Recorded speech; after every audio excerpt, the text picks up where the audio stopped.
Welcome back to another episode of Underrated. I'm Lefty. Welcome back. I'm Bo.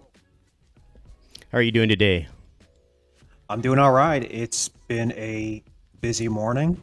We are coming off a very eventful last week in the sports world, Lefty. We had a crazy 24 hours in probably the craziest 24 hours in MLB trade deadline history, I think. And we're going to dive into that a little bit more on the show, but I don't think anybody was ready for that.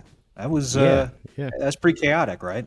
yeah. We chatted about it, and we definitely didn't see Juan Soto being moved, but the Padres were able to put together a package of prospects and some MLB talent, and made it happen. Sure. We're going to dive into that specific trade a little bit later. But on the topic of baseball, we can't discuss it without paying our respects to the great Vince Scully, who passed away just earlier this week. Iconic voice of the Dodgers, 66 years of calling games, remarkable career. Um, just a sad day for the Dodgers fans and fans Yeah, alike in baseball. yeah. Dodgers fans across the sport. Vince Scully definitely represented the sound of baseball to multiple generations. And he'll be missed. Definitely.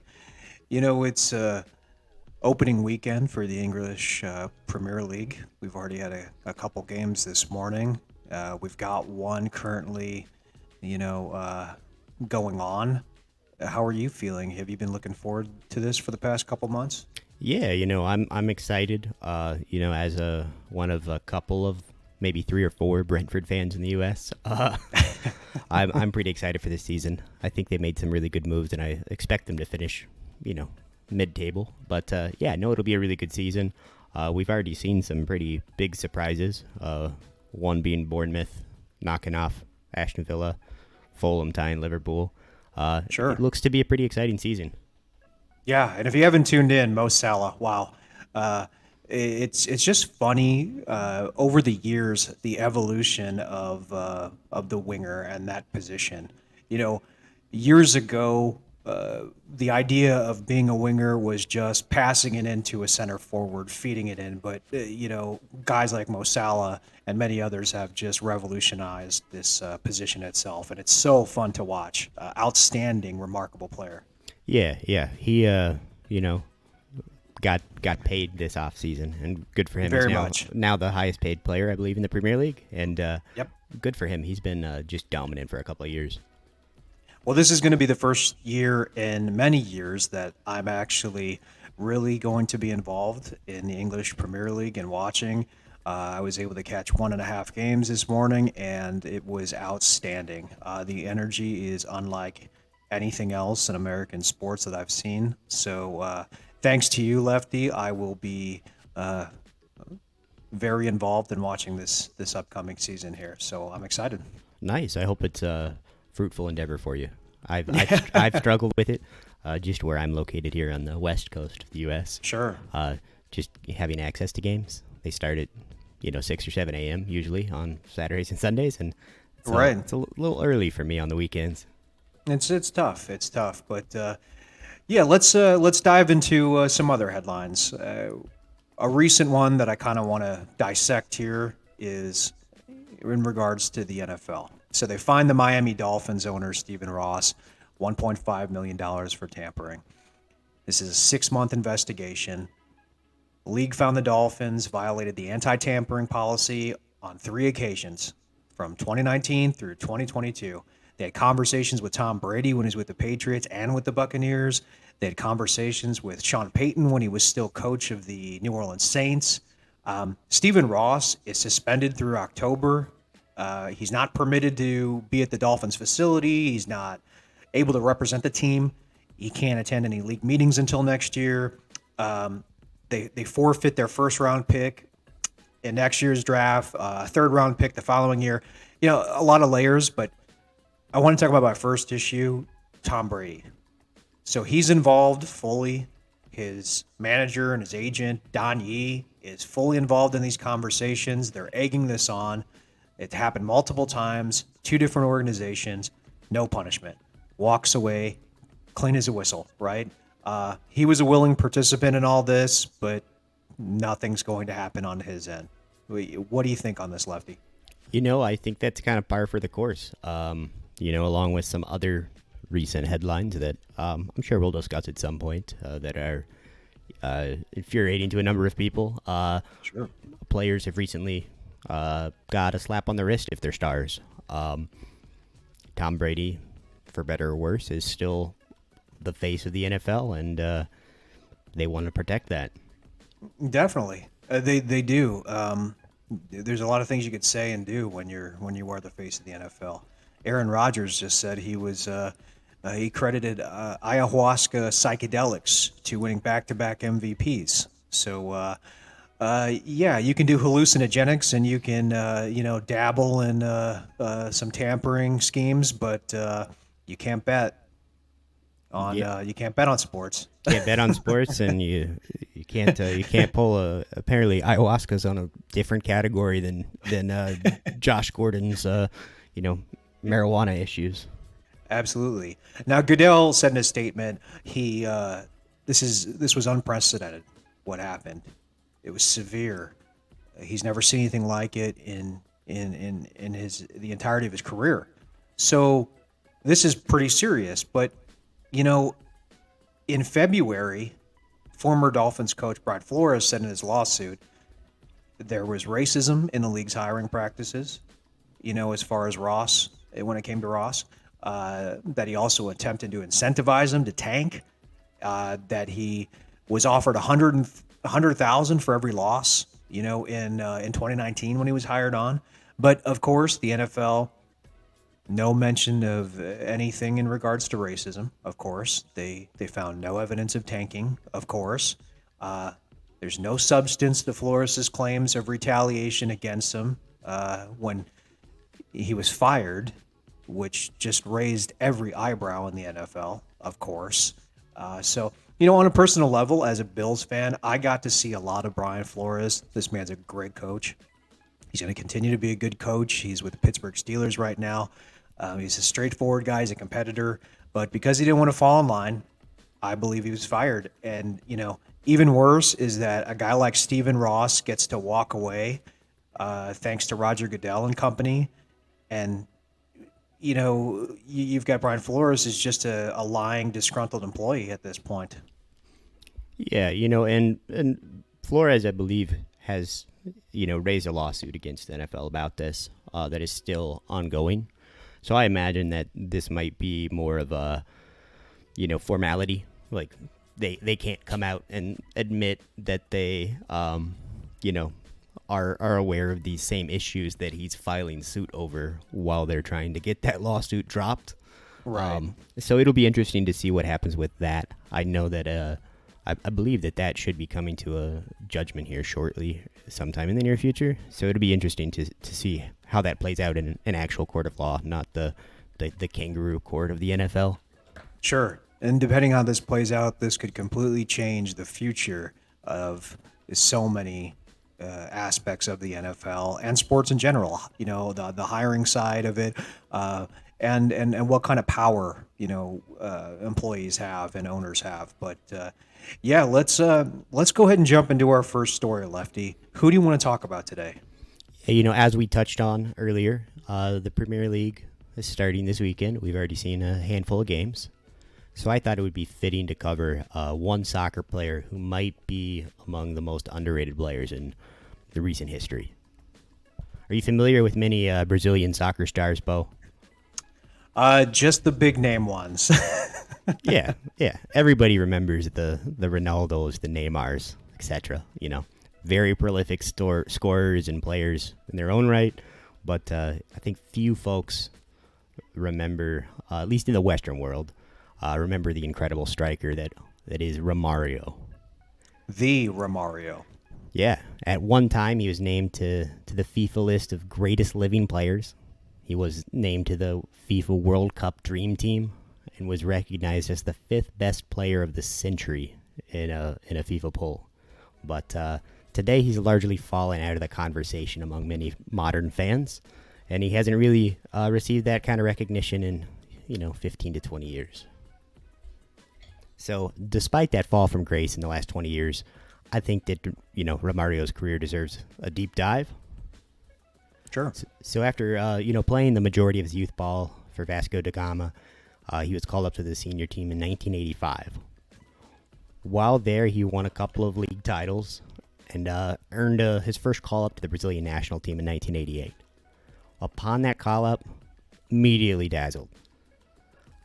He helped lead Brazil to a silver medal in the Olympics in Seoul in 1988, and he led all players with 7 goals in 6 games.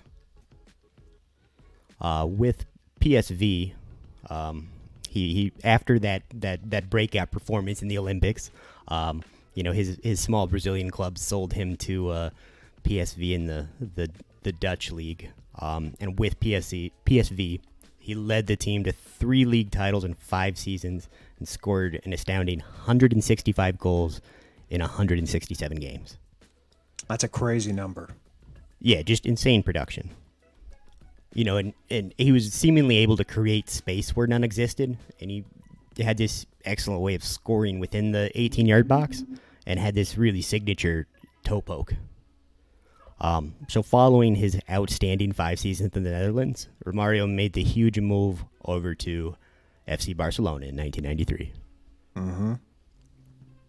So in his first season with Barca, that 1993-94 season, Romario led the club to a La Liga title and was the league's top scorer, netting 30 goals in 33 matches. Really carrying over that Dutch production into what's a tougher division there in Spain. Absolutely. That season, Barcelona also made it to the Champions League final. They eventually lost to the underdogs in Milan, which was a big defeat for the club. But he was named runner-up for the FIFA World Player of the Year in 1993. In that year of 93, just remarkably, he was left off the World Cup qualifying roster for Brazil amid much backlash among fans in Brazil. And it led Brazil to actually losing one of their qualifying matches for the first time. Wow. But he was not to be deterred, and he picked up exactly where he left off in the 1988 Olympics. Got added to the squad for that World Cup in 94, scored 5 goals in 7 games, and route to a World Cup title for Brazil. And he ended up winning the World Cup Golden Ball Award for the best player in the tournament and was named to the All-Star roster for the tournament. The MVP. Absolutely. And coupled with his, great performance in La Liga, that World Cup showing, in 1994, he was named the FIFA World Player of the Year. Literally the best player in the world. Yeah, that's not an easy one to pick up. Yeah, just a little difficult. Yeah. But, not everything was uphill. After a suspension stemming from throwing a punch at a Sevilla midfielder during a match and tension with Barcelona coach, Romario was released in 1995, in January of 1995, midway through the season. He ended up returning to his native Brazil and played the next 5 seasons off and on for Flamengo. He did have 2 short stints back in Spain with Valencia, but those only saw him feature in 11 matches and score 5 goals. Yeah. With Flamengo over parts of those 5 seasons, he featured in less than 70 fixtures, only scored 37 goals. All of his time back there was punctuated with, spats with Valencia coaching staff, more fights on the pitch, and injuries that really kept him from succeeding. And maybe more importantly, those injuries kept him from teaming up with Ronaldo in the 1998 World Cup.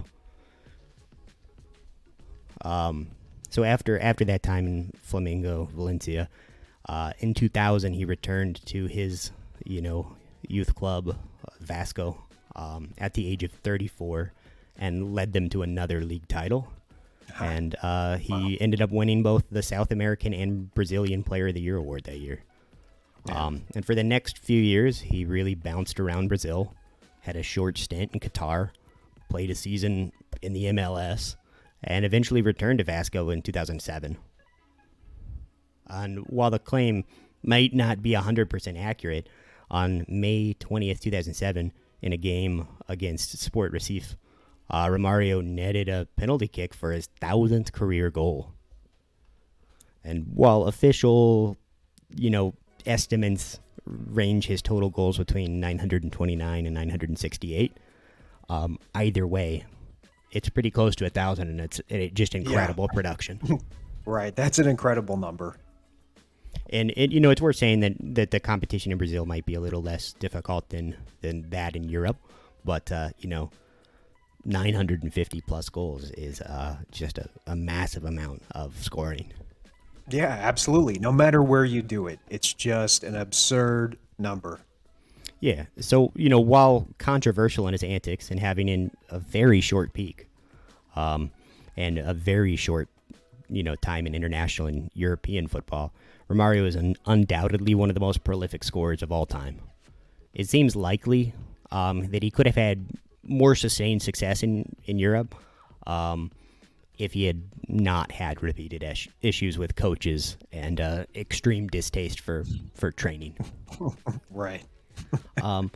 In line with all of his prolific scoring, it's worth noting that his style of play is also one of the incredible things about him. His ability to score from a number of areas, maintain possession under pressure, and his ability to really pick up the ball at the midfield and start runs there led to a massive modernization of that number 9 position in soccer. Sure. That striker position, that center forward position, just wasn't played the way that he played it, and now that style of play is much more common. Definitely. So now that you've heard about the the incredibly high peaks of Romario as a player and his prolific scoring ability, do you think Romario is underrated? Yes, I do. I do think that Romario is underrated, and here's why. We're able to sit here from a modern perspective and look back on this. We're talking about global football, and he played in an era for the majority of his career where famous, football players were not, they weren't out there outside of, the England, Brazil, Spain, Netherlands, places like that. It it wasn't like it is today, obviously. So, when you look at guys like Ronaldo, who just at the time had, Romario been able to, I don't know, maybe fight back some of these injuries, keep some emotions together, and stay out there. I think Romario could have been in a similar position that Ronaldo was in, especially when brands like Nike and things like that were companies like that were looking for famous athletes to promote, to become the face of their brand. That was a time when Michael Jordan was becoming a brand, not just an athlete that was sponsored. Yeah. So I believe that part also too. You know, most of his career, he played for teams and in leagues that didn't become overwhelming super clubs or super leagues, right? Yes, Yeah. he played in Barcelona, but that was for only a couple years of his career, right? Yeah. So, I think that has a lot to do with it, as well. He played in only one World Cup.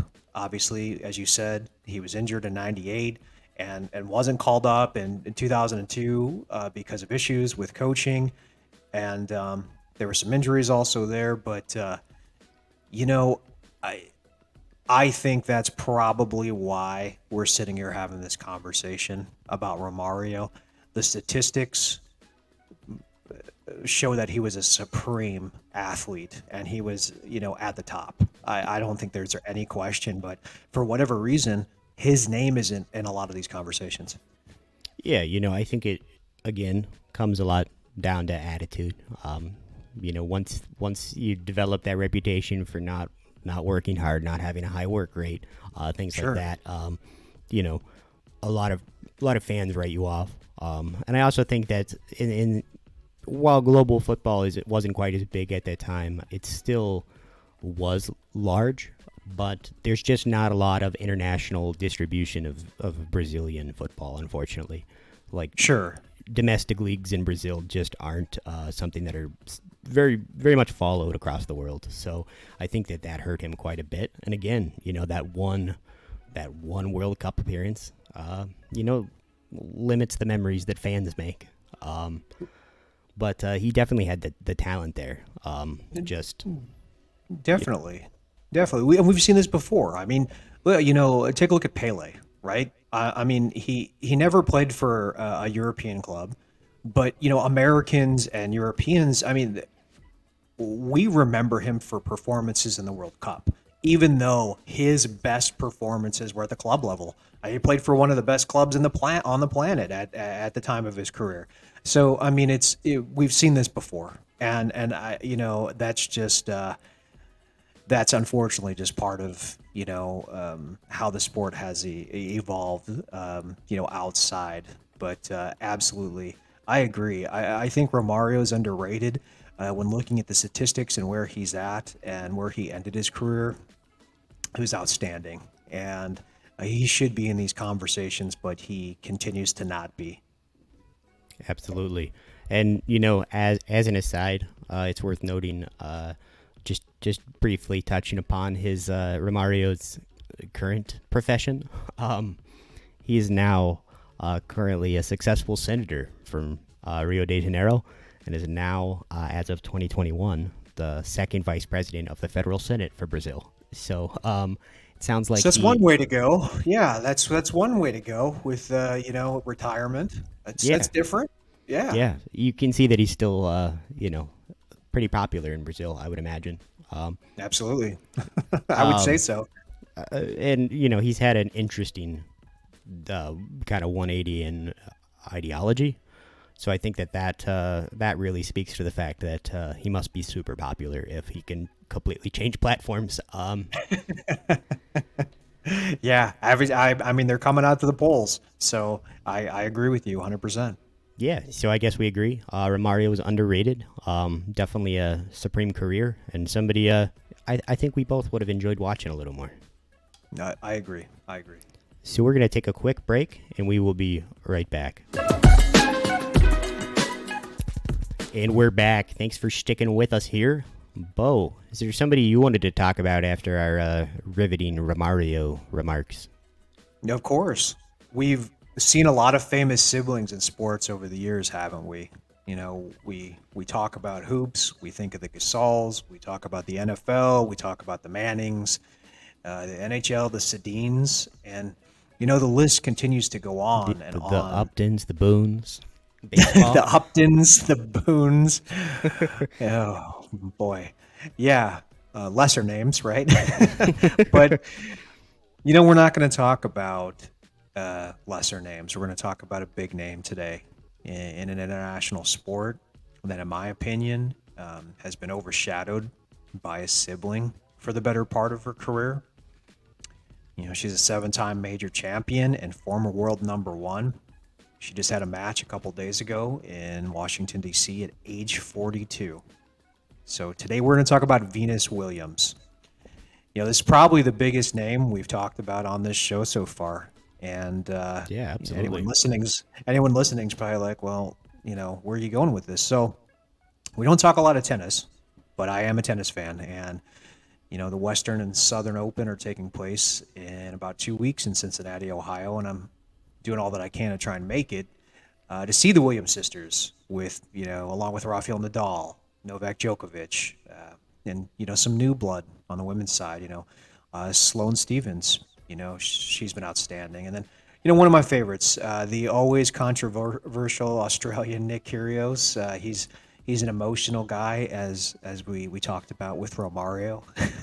Yeah, yeah. So Has a little bit of a history there, right, in Cincinnati? yeah, I was about to say, if anybody out there is listening and you know anything about Nick Kyrgios, this is his first return to Cincinnati since his infamous meltdown, which you can find all over the internet. There's a lot of yelling, a lot of breaking of a racket, and there was just A heated exchange between him and the ref, but looking forward to his return. But anyways, Venus Williams, yes, the older sister of Serena Williams.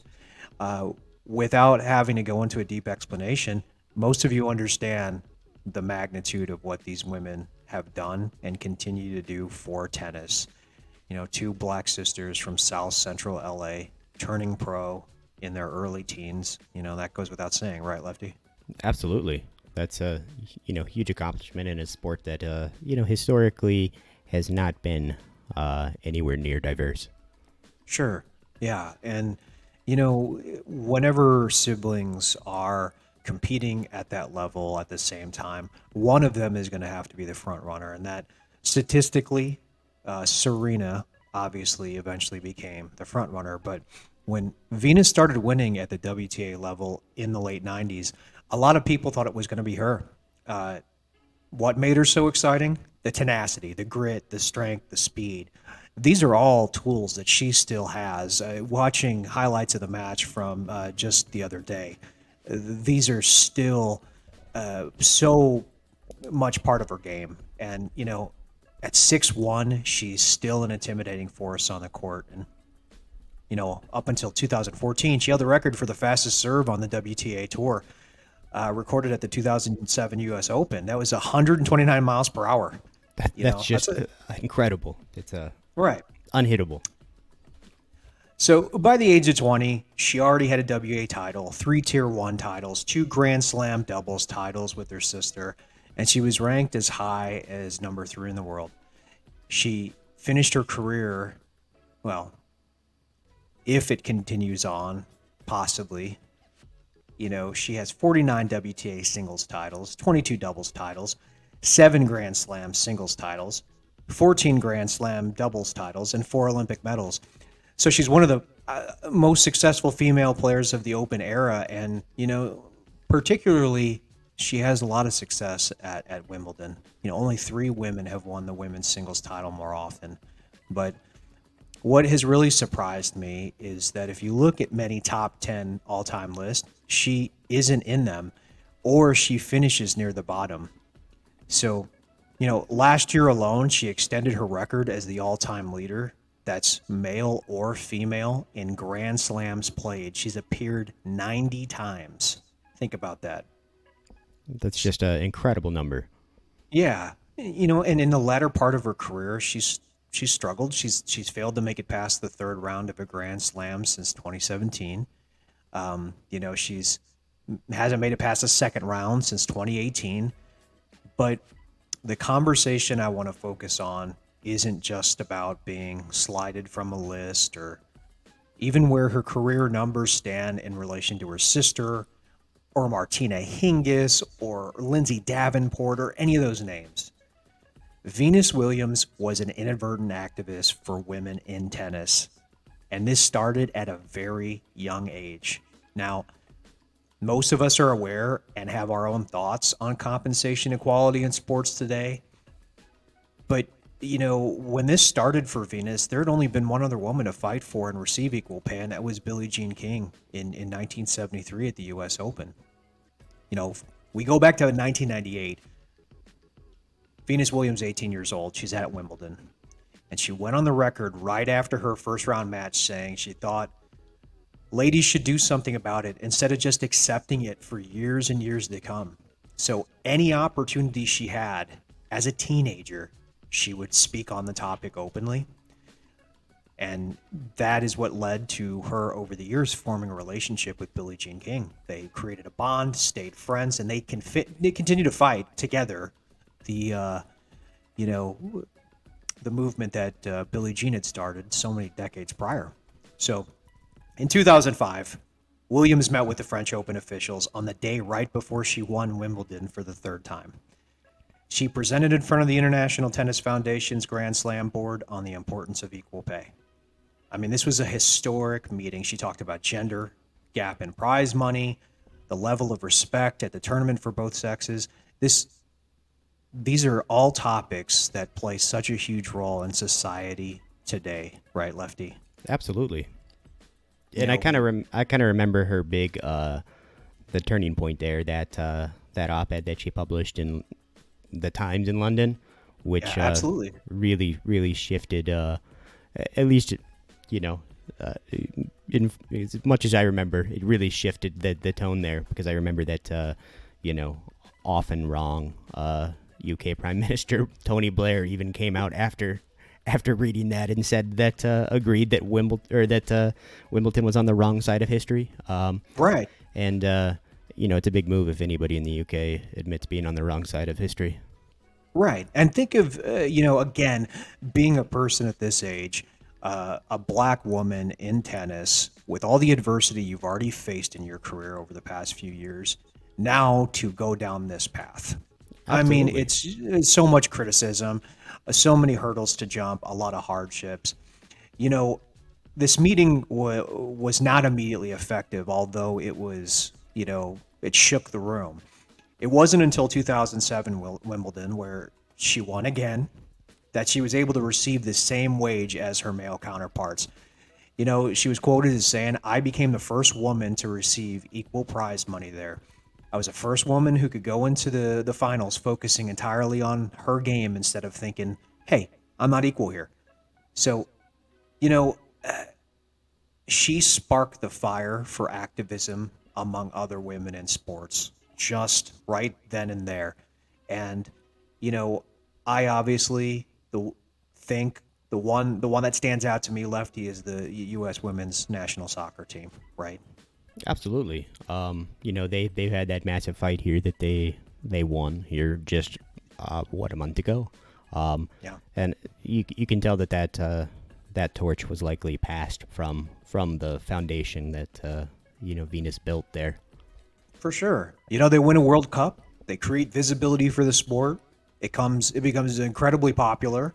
They're on the cover of every magazine, and yet they're not receiving equal pay, and they're having to stand up and fight for self value. It's pretty crazy, but it all in all, Venus Williams has contributed more to the sport of tennis than many other counterparts, both male and female. She isn't in everybody's top 10 all time of greatest tennis players. She doesn't have a 1 million square foot building at Nike's headquarters named in her honor like Serena does. In fact, we can think about this. If she doesn't have a sister at all, where does she stand all time, really? Not only in tennis rankings, but also popularity. Is Venus Williams getting the respect she deserves because she's one half of the Williams sisters, or is she underrated, Lefty? You know, I think she's absolutely underrated. Not just for the incredible feats that she, you know, accomplished as a tennis player, but as you mentioned, also the work she did to forward the sport of tennis, especially for women and women of color. You know, she started playing professionally at 14 years old, which is just Yeah, insane. right, And I don't think that that can be, you know, understated. 14-year-old professional tennis player who, you know, right, has right. continued to play now for, you know, almost 30 years, Yeah, in her 28th year of competition. Um, Definitely, you know, all the accolades: 5-time Wimbledon winner, U.S. Open winner twice, 2-time Australian Open winner, former number one in the world. Obviously, an incredible, you know, athlete and tennis player. And if we left at that, would still be underrated. But as you touched upon, the work she's done for, you know, increasing and equalizing pay is incredible. And I think that you can kind of see her influence right now in the tennis world. Like, I believe just a few days ago in the is it the Silicon Valley Classic, hmm, we had a matchup between Coco Gauff and Naomi Osaka, and I think right, that exactly. you know, those are two players that are among the best in the world who maybe didn't pick up tennis if it wasn't for you know, the influence of Venus and Serena, but you know, largely the activism that the Venus undertook. Definitely laying that foundation to empower women to not be afraid, to know, in her lifetime, she wanted to see, equality as far as compensation goes. 20 in 2020, Forbes magazine released an article about, the top 10 highest paid female athletes in the world, and two of them in the top 10 were both female tennis players. I think that speaks volumes to what has happened, because of what Venus Williams has pushed for and has advocated for. And, you know, as much research as I've done, as much publicity as they've gotten, people can say, wow, this woman's made $100 million in her career. How is she underrated? Well, it's not all about statistics. It's all about the importance of the role you're trying to play, and selflessness also, right? So, absolutely, Yeah, I agree.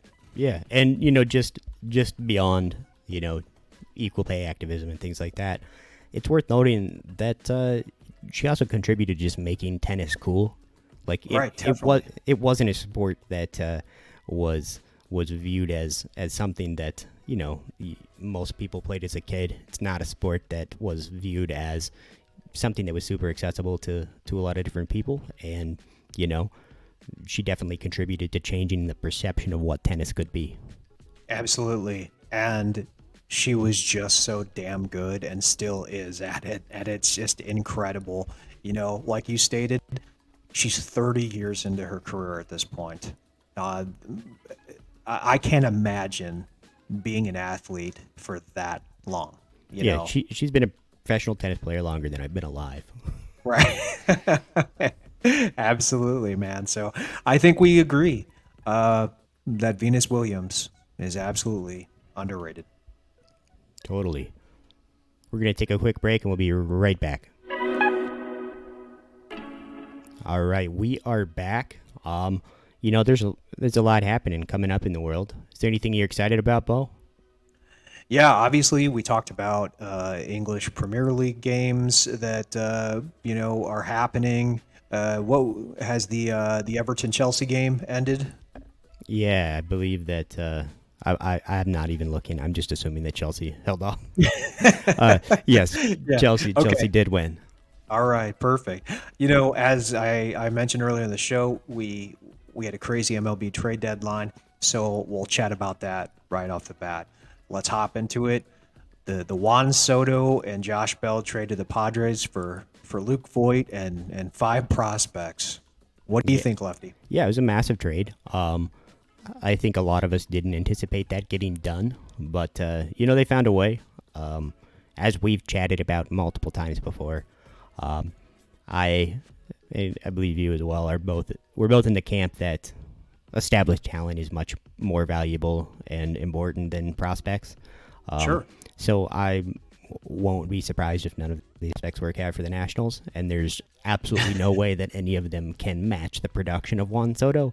Uh, Right. so I can't. I have no idea why they would not try to build a team around him versus trading him away. As we can see with the Padres, it's not that hard to spend money and put together a competitive team. Sure. Sure. Yeah, it's going to be interesting to see how this all works out. They've got on paper a super team, um, but I want to see how they put it together because the Dodgers have had a super team for years and continue to do Yeah, the I same mean, thing every year. yeah, I mean, and I feel like there's this notion that San Diego is some small market, nothing team, but like they're still running one of the highest payrolls in baseball, Absolutely. even before this trade. Um, they're not the Rockies, they're not the Diamondbacks. They are a big market team that spends a lot of money, and it just so happens that the Dodgers are better than them. Definitely. We've seen since the Soto trade now. They're 1-2. They've lost to the Rockies. They got smoked by the Dodgers yesterday, and I think it'll be actually pretty funny that they decimated their farm system, and they won't be able to win. Yeah, it's funny how obviously this is going on, and now the missing piece is Fernando Tatis Jr. But he'll be back here soon, and that's Yeah, what's going to bring it all together. Is according to the Padres fan base, this is what's going to. He's the glue. yeah, maybe. Right. He's starting his rehab assignment here. I believe yesterday, today maybe. Mhm. So yeah, it'll be interesting. It'll be fun to have him back. He's definitely a great asset to the baseball community. Somebody that just loves to play, is happy doing it. Sure. That's awesome. Do I think they'll have enough to even make the playoffs? Maybe. They won't win that division, but I think they'll make the playoffs in a wild card spot. Right, right. So that was the big one. But I think there were two big losers. The Chicago Cubs, who are just losers year round. I don't care if they're winning or not. They suck. So you've got Wilson Contreras and Ian Happ, who didn't move, and as we've discussed, this organization is just absurd. Yeah, These guys have been on a farewell tour for like 2 weeks, crying, hugging, waving goodbye, getting ovations, and they just didn't leave. It's the most melodramatic team, fan base, ownership I've ever seen in professional sports. Ian Happ is a replacement level player. He's never been all that good. He's having a breakout year this year, and that breakout year means that he's still just slightly above average. Right? Yeah. And they've been going around crying, hanging out at Wrigley Field for an hour after the game, saying their goodbyes as if they are retiring Hall of Famers, instead of what Ian Happ has he even made an All-Star team. Right, exactly. And to Wilson Contreras' credit, he is a much better player than Happ, and he is among the best catchers in the game. Yeah. But his career's not been that long, and he has not really done much to deserve a farewell tour on par with Albert Pujols and Miguel Cabrera, who I guess is not retiring now. It's the most melodramatic fan base and players, team, ownership in sports. And I think we're doing a discredit to our listeners to even talk about it. Well, I'm going to say this. Look, I guess there's a case for keeping Happ if you had an opportunity to move Contreras. Contreras is, like you said, among the best catchers in baseball.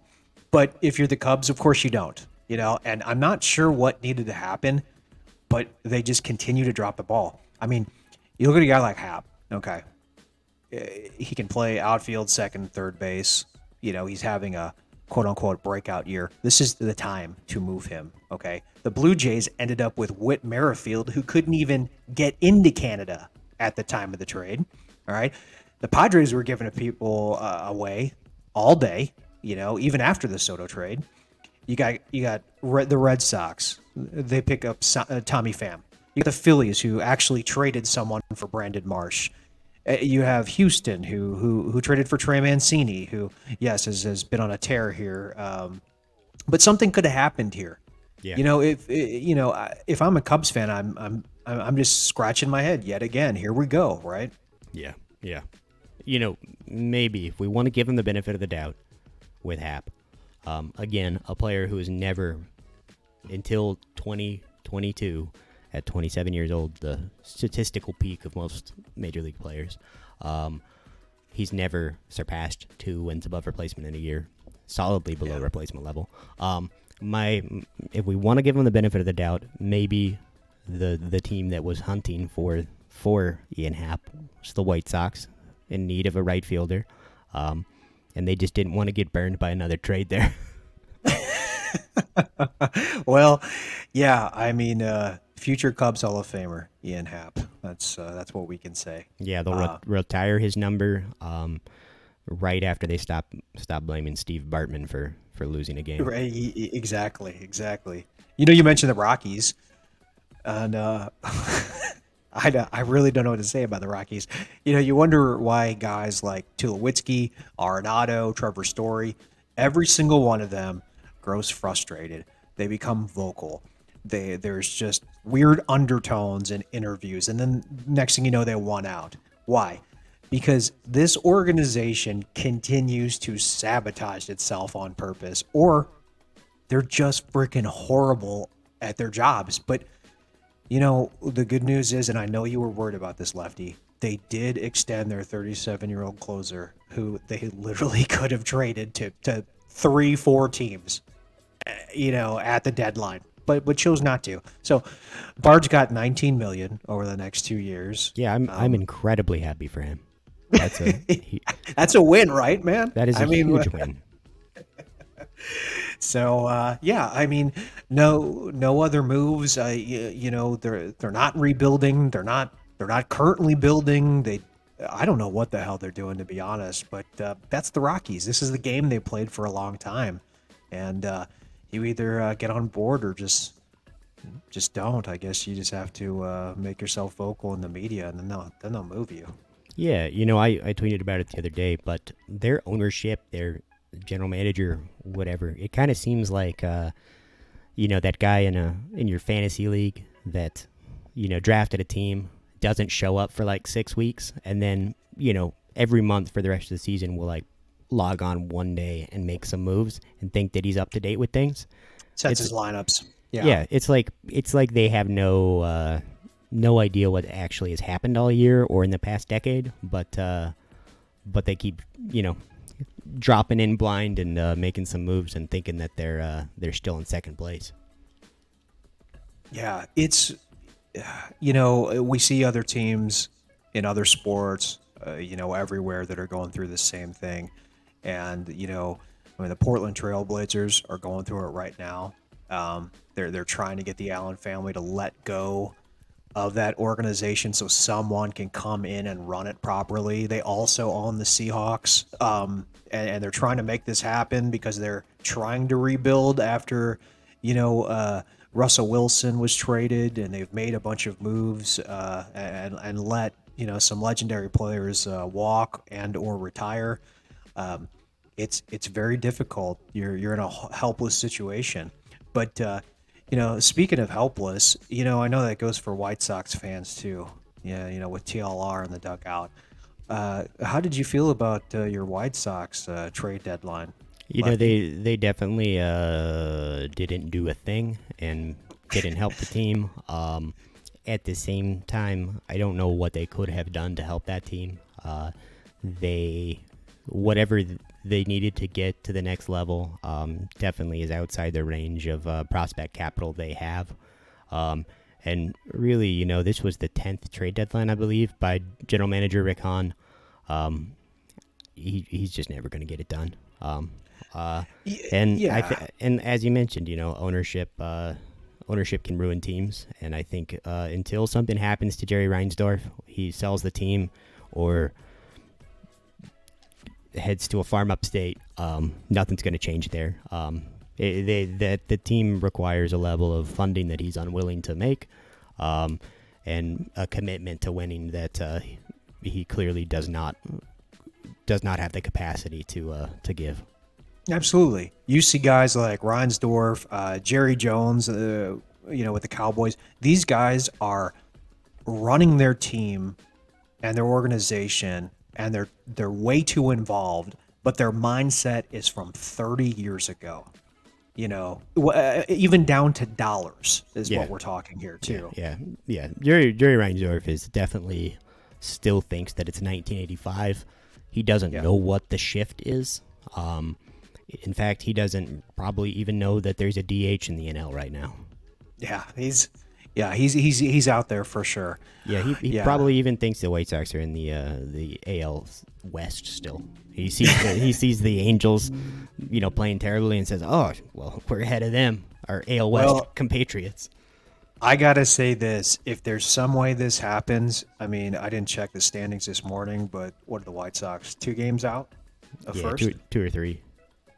I mean, it's still close. If all the movement that the Twins made during the deadline, for some reason, just doesn't pan out or help, and the White Sox still continue to be in it and maybe surpass them, I mean, I think that's going to be pretty wild. Yeah, and it's not even a really accomplishment to win the worst division in baseball. I think that if you're trying to put together a competitive team, the goal has to be higher than just winning your terrible division. Yeah, absolutely. 100%.